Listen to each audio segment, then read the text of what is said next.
हमारा solar system बहुत बड़ा है और रहस्यों से भरा है। टेलीस्कोप के इन्वेंशन के बाद हमने इनमें से कुछ रहस्यों को सुलझाना शुरू कर दिया। हमने नए प्लैनेट्स, मून्स और एस्ट्रॉइड्स खोजे। नेपट्यून के ऑर्बिट के आगे आइसी बॉडीज का एक रेल्म है, जो अर्ली सोलर सिस्टम के टाइम का बचा हुआ हिस्सा है। यह रेल्म काइपर बेल्ट और ओर्ट क्लाउड का घर है, दो विशाल और रहस्यमय स्ट्रक्चर्स जो हमारे सोलर सिस्टम के फॉर्मेशन और एवोल्यूशन के बारे में क्लूज रखते हैं। इन डिस्टेंट रेल्म्स को ऑब्जर्व करना डिफिकल्ट है, लेकिन ये अर्ली सोलर सिस्टम की झलकियां दिखाते हैं। कॉमेट्स, वो आइसी वॉन्डरर्स जो हमारे स्काईज में दिखाई देते हैं, इन डिस्टेंट रीजन्स से आते हैं और हमारे सोलर सिस्टम के शुरुआती समय के मटेरियल के सैंपल्स लेकर आते हैं। काइपर बेल्ट और ओर्ट क्लाउड को स्टडी करके हम उन कंडीशंस के बारे में जान सकते हैं जो हमारे सोलर सिस्टम के यंग होने पर एग्जिस्ट करती थी। मेरे साथ चलो नील डिग्रास टाइसन के साथ, जैसे हम फेमिलियर प्लैनेट से आगे बढ़कर हमारे सोलर सिस्टम के आउटर रीचेस की डेप्थ्स में जाते हैं। काइपर बेल्ट नेपट्यून के आगे स्पेस का एक रीजन है जो सन से लगभग 30 से 55 एस्ट्रोनॉमिकल यूनिट्स तक फैला हुआ है। इमेजिन करो, सन के चारों ओर आइसी डेब्री का एक जायंट डोनट, एक तरह का कॉस्मिक ग्रेवयार्ड जहां सोलर सिस्टम के फॉर्मेशन के रेमनेंट्स रहते हैं। इनर सोलर सिस्टम जहां रॉकी प्लैनेट्स हैं, उसके अनलाइक काइपर बेल्ट आइसी बॉडीज से भरा हुआ है। ये बॉडीज मुख्य रूप से फ्रोजन वाटर, मीथेन और अमोनिया से बने हैं, साथ ही रॉक और डस्ट भी है।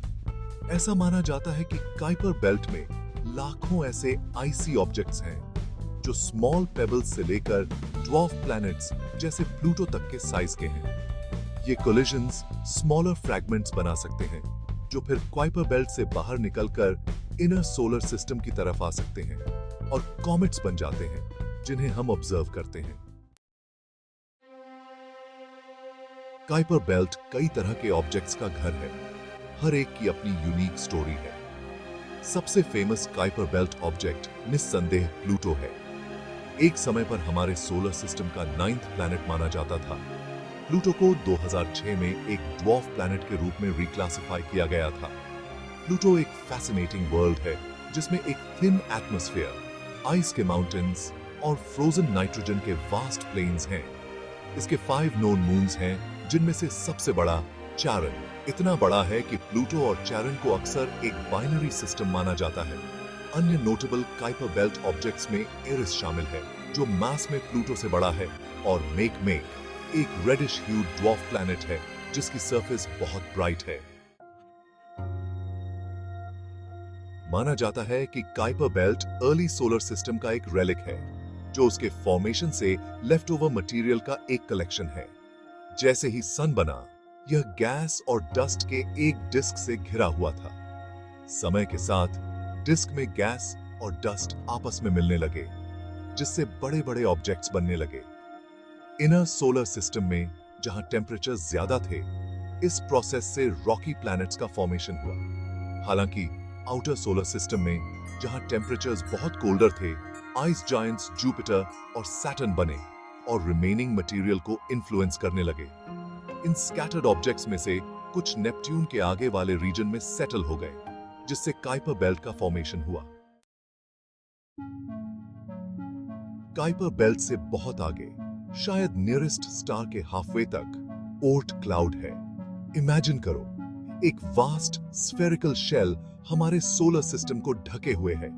ट्रिलियंस ऑफ आइसी ऑब्जेक्ट्स से बना एक कॉस्मिक बबल। यह ओर्ट क्लाउड है, स्पेस का एक हाइपोथेटिकल रीजन जिसे लॉन्ग पीरियड कॉमेट्स का सोर्स माना जाता है, जिन्हें सन का ऑर्बिट करने में हजारों या लाखों साल लगते हैं। काइपर बेल्ट के अनलाइक, जो रिलेटिवली फ्लैट और डिस्क शेप्ड है, ओर्ट क्लाउड को स्फेरिकल माना जाता है, जो सन को सभी डायरेक्शंस में सराउंड करता है। अपने इमेंस डिस्टेंस और अपने ऑब्जेक्ट्स की फेंटनेस के कारण ओर्ट क्लाउड को कभी भी डायरेक्टली ऑब्जर्व नहीं किया गया है। हालांकि इसका एग्जिस्टेंस लॉन्ग पीरियड कॉमेट्स के ऑर्बिट से इन्फर किया जाता है, जो स्काई में सभी डायरेक्शन से ओरिजिनेट होते हुए प्रतीत होते हैं। कॉमेट्स वो सेलेस्टियल वॉन्डरर्स जो हमारे स्काइज को अपनी इथीरियल टेल्स से ग्रेस करते हैं, वो सिर्फ ब्यूटीफुल साइट से बढ़कर हैं। वे हमारे सोलर सिस्टम के डिस्टेंट रीचेस से मैसेंजर्स हैं जो अपने साथ अर्ली सोलर सिस्टम के सीक्रेट्स लेकर आते हैं। खास तौर पर लॉन्ग पीरियड कॉमेट्स ओट क्लाउड से ओरिजिनेट होते हैं। ये आइसी बॉडीज आइस, डस्ट और रॉक के मिक्सचर से बने होते हैं जो अर्ली सोलर सिस्टम के रेमनेंट्स हैं। जैसे ही एक कॉमेट सन के पास पहुंचता है, सन की हीट बर्फ को वेपराइज कर देती है, जिससे कॉमेट के न्यूक्लियस के चारों ओर एक glowing coma, a cloud of gas and dust बन जाता है और अक्सर एक टेल बन जाती है जो लाखों किलोमीटर्स तक फैल सकती है। कॉमेट्स के कॉम्पोजिशन को स्टडी करके हम अर्ली सोलर सिस्टम में एग्जिस्ट करने वाले कंडीशंस के बारे में इंसाइट्स प्राप्त कर सकते हैं। काइपर बेल्ट और ओर्ट क्लाउड हमारे सोलर सिस्टम के फॉर्मेशन और इवोल्यूशन के क्रूशियल क्लूज रखते हैं। इन रीजन्स में ऑब्जेक्ट्स के कॉम्पोजिशन, डिस्ट्रीब्यूशन और ऑर्बिट्स को स्टडी करके हम इस बात की बेहतर समझ हासिल कर सकते हैं कि हमारा सोलर सिस्टम कैसे बना। उदाहरण के लिए काइपर बेल्ट और ओर्ट क्लाउड में वाटर आइस की प्रेजेंस बताती है कि इसके फॉर्मेशन के दौरान आउटर सोलर सिस्टम में पानी मौजूद था। इसका अर्थ पर पानी के ओरिजिन और अन्य प्लैनेट्स और मून्स की पोटेंशियल हैबिटेबिलिटी को समझने के लिए इंप्लीकेशंस हैं। काइपर बेल्ट ऑब्जेक्ट्स के ऑर्बिट्स ने प्लैनेट 9 के एग्जिस्टेंस के लिए भी एविडेंस प्रोवाइड किया है। प्लैनेट 9 एक हाइपोथेटिकल प्लैनेट है जिसे आउटर सोलर सिस्टम में लर्किंग माना जाता है। प्लैनेट 9 का ग्रेविटेशनल इन्फ्लुएंस कुछ काइपर बेल्ट ऑब्जेक्ट्स के अनयूजुअल ऑर्बिटल क्लस्टरिंग को एक्सप्लेन कर सकता है, बताता है। काइपर बेल्ट और ओर्ट क्लाउड के स्टडी के अर्थ के आगे लाइफ की सर्च के लिए भी इंप्लीकेशंस हैं, जबकि इन रीजन्स को खुद लाइफ को सपोर्ट करने के लिए बहुत ज्यादा कोल्ड और डिस्टेंट माना जाता है। जैसा कि हम जानते हैं, वे हमें उन कंडीशंस के बारे में बता सकते हैं जो अन्य स्टार सिस्टम्स में एग्जिस्ट कर सकती हैं। उदाहरण के लिए कॉमेट्स का कॉम्पोजिशन बताता है कि लाइफ के बिल्डिंग ब्लॉक्स जैसे कि वाटर और ऑर्गेनिक मॉलिक्यूल्स पूरे यूनिवर्स में कॉमन हो सकते हैं। उन प्रोसेसेस को समझना जिनके कारण काइपर बेल्ट और ओर्ट क्लाउड का फॉर्मेशन हुआ, हमें अन्य स्टार सिस्टम्स को आइडेंटिफाई करने में मदद कर सकता है जो लाइफ को सपोर्ट करने में केपेबल हो सकते हैं। काइपर बेल्ट और ओर्ट क्लाउड वास्ट और मिस्टीरियस रीजन्स हैं और हमने अभी उनके बारे में जानना शुरू ही किया है। सोलर सिस्टम और कॉस्मोस में हमारी जगह की समझ को आगे बढ़ाने के लिए इन रीजन्स का एक्सप्लोरेशन जारी रखना एसेंशियल है।